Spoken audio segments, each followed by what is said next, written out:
Hey there everybody, it's Mike DiLisio with another solo mode review. Today I'm going to be taking a look at the solo mode for Rise of Tribes from designer Brad Brooks and publisher Breaking Games. In Rise of Tribes, you're trying to grow your tribe, gather resources, build villages, and you're doing this against an AI opponent of an invader tribe. Rise of Tribes is a game that has been out for quite a while, but with a new expansion that was released known as the Beasts and Bronze, there was also a solo mode that you can get for the game. So let's head over to the table. I'll give you a brief overview on how the solo game plays, then we'll come back here and I'll give you my final thoughts.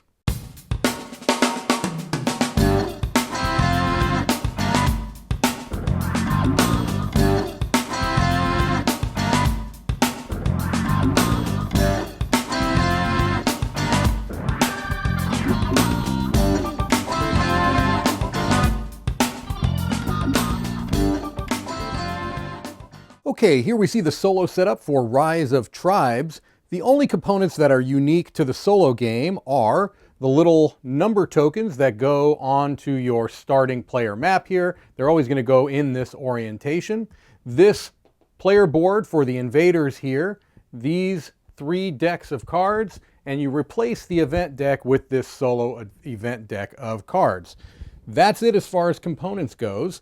And then for setup, beyond that, the only thing you have to do is figure out what difficulty you want to play the game as. And the way that you adjust the difficulty is by the number of invaders that you have on the starting 3 tiles over here. So for an easy game, you would put 1 on each of these 3. On a normal game, you'd put 2 like we have set up here. And if you wanted to make the game harder, you would put 3 on each of those. You start with 2 of your tribe members on hex number 9 here. The other thing I wanted to point out is that you choose one of these tokens to place as a warlord on space 1, and each of them have a particular power that goes along with it. I'm showing you this because this is with the standard version of the game. If you have the deluxe version of the game, you can use the wooden meeples that represent the warlords here. Either way works. I'll just go ahead and keep with the deluxe version of the games like you see here. So you'd pick one of these to go out, and so they're going to have one starting power that is potentially active. I just chose the one that says convert 1 tribe member in each hex containing or adjacent to a warlord. I figured that's a good one to start with at the beginning of the game because I don't have any tribe members over on this side of the map. All right, so your turn as the active player is going to be just as normal, or just the same as normal. You're going to roll these 2 dice, and you're going to be taking 2 of the actions that are depicted on this board here. You'll grow, move, gather, and lead. So if I were to roll these dice, I actually rolled doubles. So the first thing that would happen is I would flip over the top card of the event deck, and that would potentially have something that would have to be triggering. This one here is just saying that you can pay 3 stone to place a wall token on a hex with tribe members and then discard it. For each grow or move where the invaders would enter this hex, discard 1 invader. If the invaders ever control the hex, remove the token. Any other doubles, you would remove that event. So I go ahead and place that into the first event slot because there is space there for it. And then I'm placing these dice. Now, I'm not going to go into a lot of detail on how the game works. There is another review out there that I'll actually link into this video. So if you wanted to get more of a rules overview. But basically, you're taking one of those 4 actions. You're taking either the standard version of the action, a weaker version, or a stronger version, depending upon which number of these symbols. The sun are going to depict the stronger actions, and the moons are going to depict the weaker actions. So if you had 2 of the suns, you'll take the stronger version. 2 of the moons, you take the weaker action. So let's say that first I wanted to grow. Okay, so that's going to allow me, since there are 2 suns depicted here, instead of normally 3, I would have 4. So I'd go ahead and take 4. They would have to be on a tile where I already have tribe members, so I place them there. I don't want to keep them there because anytime you have more than 5, you would lose 1. So for my second action, it makes sense that I would move. And in this case, since I'm taking the strong version of the action, I can move 6.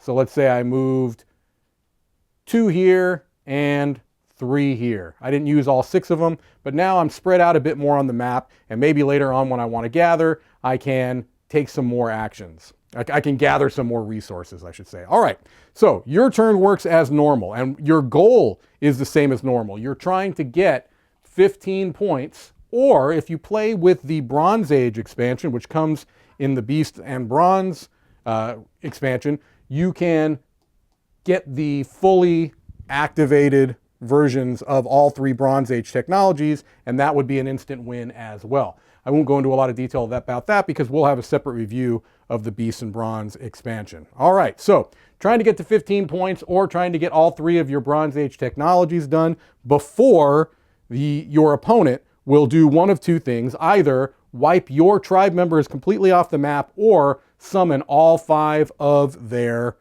warlords, okay? And they start with one on the map. So what do you do on their turn? What you do is on turn 1, you're going to flip over one of the cards from the 1 mask deck. You have 1, 2, and 3 mask deck here.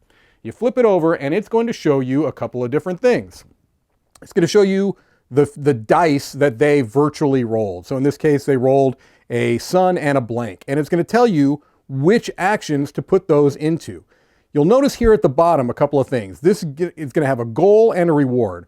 On the first turn of the game, this doesn't mean anything, but from turn 2 on, the first thing you do before you even flip over a card is you check if they have reached that goal, and if they have, they will get the corresponding reward. So if on turn 2, they find a way to occupy the center hex, they're going to gain 3 resources, all right? And resources is how they're going to get these warlords out there. 6 resources, and they can get a warlord out there. So you would take the dice, and you would put them correspondingly in the right spot. So they are going to take a sun die and put it into grow, which means that they're going to take a strong grow action because there are 2 or more suns there. So they're going to be taking 4 of their tribe members and placing them out here, it says, in the highest numbered hex that they are in. So you take the 4 tribe members, invaders, and you go in the highest one. They're never going to go with more than 5 in a hex, so it would go,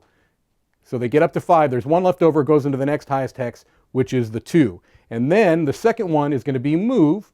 You put that in there, and it's still a strong move action, so they're going to be moving 6. And it's going from highest to next highest, okay? So you'd move the 6, never leaving one completely empty. So we would have 1, 2, 3, 4 going from the 3 to the 6, and then you have 2 more left. Next highest would go here from 2 to 3. So there's 6 that total that had moved. And now at the beginning of their next turn, if I don't get those completely out of there, they're going to occupy that center hex and they're going to get 3 resources. It also tells you which deck to draw from on the next turn. So at the beginning of their next turn, first thing I'll do is probably end up giving them 3 resources unless I find a way to clear all 4 of those tribe members out of the middle. And then I'll flip over a card from the second and do the corresponding actions. This one happens to be 2 moons, a grow, and a gather. And check for the next turn, check if they've reached that goal. All right. So how do they trigger these actions on the board there, which can be very, very, very nasty? Well, that is when they go for the lead action, okay? When they get the lead action, what happens is you execute all of the warlord's powers in order from top to bottom. And so depending on how many of these come out, that can be pretty devastating. They can steal resources from you. They can convert tribe members. They can add invaders into hexes that are adjacent if they don't have any. They can return your in-progress developments, move your Bronze Age technologies back, trigger conflict in shared hexes. And so multiples of these can trigger at a time. The other thing that you have to keep in mind is if you ever get to a point where you have tribe members that you need to add to the board, but you've run out of their supply, then you go from the overrun invader spot, and every one you do removes your score by 1 point each time. So if you've moved up the score track and you have to start drawing invaders, you'd move down 1 per that you bring out on your score.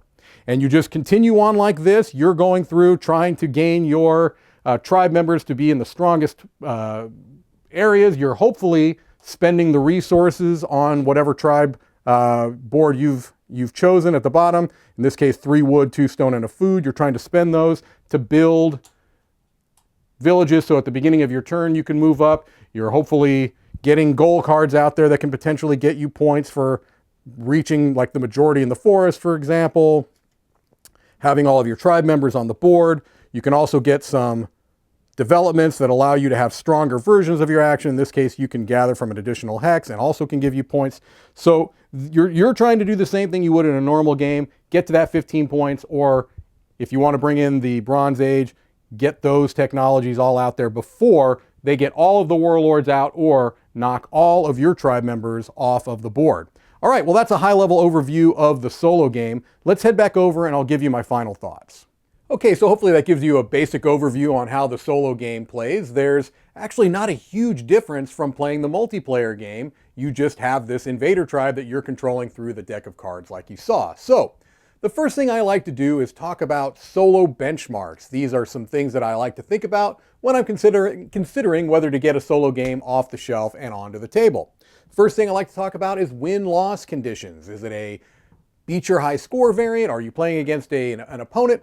And in Rise of Tribes, you are playing against the tribe of invaders, and they have their own board, their own meeples that are out there, their own deck of cards. And I think for a game like this, it's obviously essential. I mean, this is a game of interaction. This is a game where you are going to potentially have combat, where you have growth and expansion.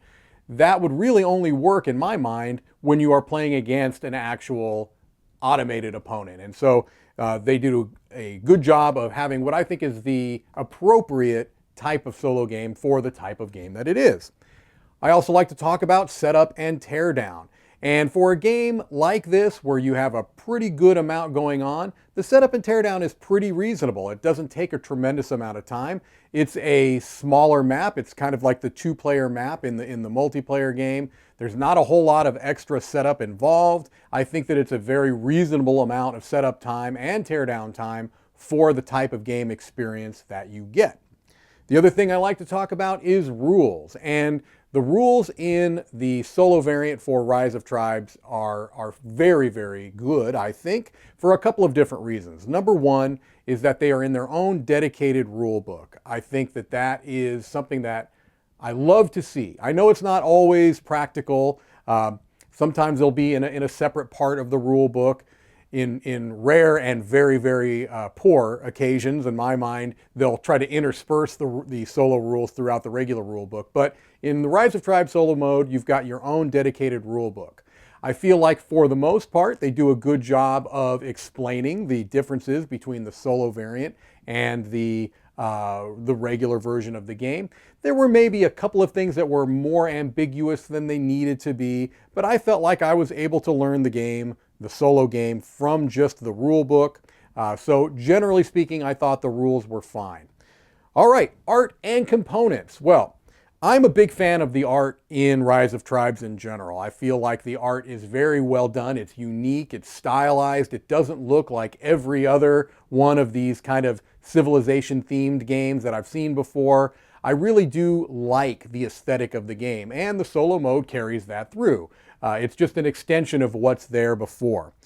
The components are of good quality. There are a couple of things I wanted to point out, however, is that in the solo game, the event deck, instead of being tiles as it is in the base game, and even if you play with the Beasts and Bronze expansion, the solo events are cards. Now, that was probably a cost-cutting measure, and so I understand that, and the card quality is absolutely fine. So while honestly I would have loved to have seen those tiles, those thicker tiles for the event deck as opposed to the cards, it's not that big of a deal.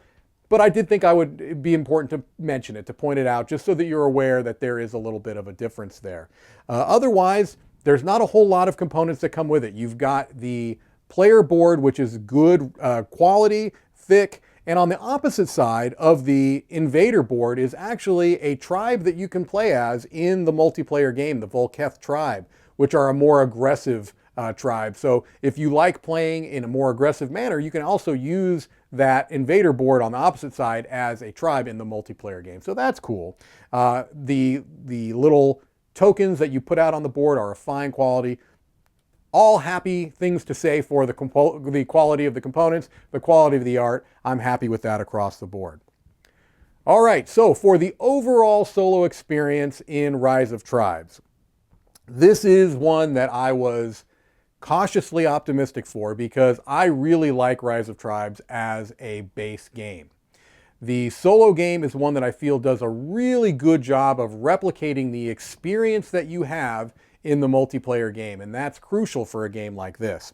there's a few things specifically that I really like. I love the goal reward system that the solo game sets out. So when you look at that card, you know that by the next turn, there's something you have to account for. So if it says to occupy the center hex, like I showed you there in the overview, you want to, as much as you can, try to prevent that from happening. Or it might be something like control 2 lake hexes. So you have to think, okay, is there any way that I can prevent that from happening, while at the same time trying to get what I want to get done. So you may have had this great plan in mind where on my next turn, I'm going to grow, I'm going to gather, or I'm going to complete a goal card.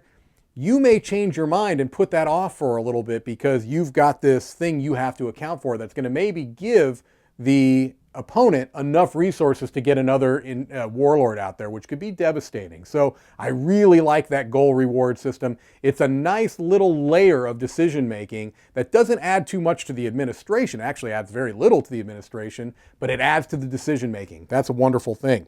Speaking of administering that AI system, it's an easy to administer system, especially for the amount of interaction points that are there within the game. This is a game that, as you might expect, when you have competing tribes on a map, there's a lot of interaction points. And I feel like this solo card-based system with the 3 different decks is a really elegant and clever way to do it. It's not hard to administer. Basically, it's got that lowest, highest system. So if you're growing your tribes, it's either going to be in the lowest hex or in the highest hex, up to as much as you can, with some rules as far as you can't go above 5, and you never would take the last tribe member out of a hex. That's very easy to remember. It's common sense in many ways. And so I really like how they handled that system. I like how the lead action now is the thing that's going to trigger the warlord abilities. And that is a frightening thing. When you see that lead action, you go, oh no, here we go. So really well done. I also really enjoy the solo events. I like that they made an entire deck of events that are specific to the solo game that still incorporates some items from the main game, where you can get the war cat out there that brings the saber-toothed tiger out. You can bring out the volcano tile from the base game, and that has a different kind of effect that happens in the solo game.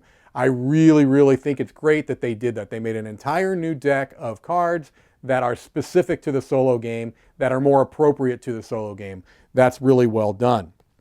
The decision that you have to make on when, or not when, but which warlords you're bringing out and in which order, I really like that decision. It's another level of decision making. And so right at the very beginning of the game, during setup, you have to pick which one of these warlord powers is going to be already available to them.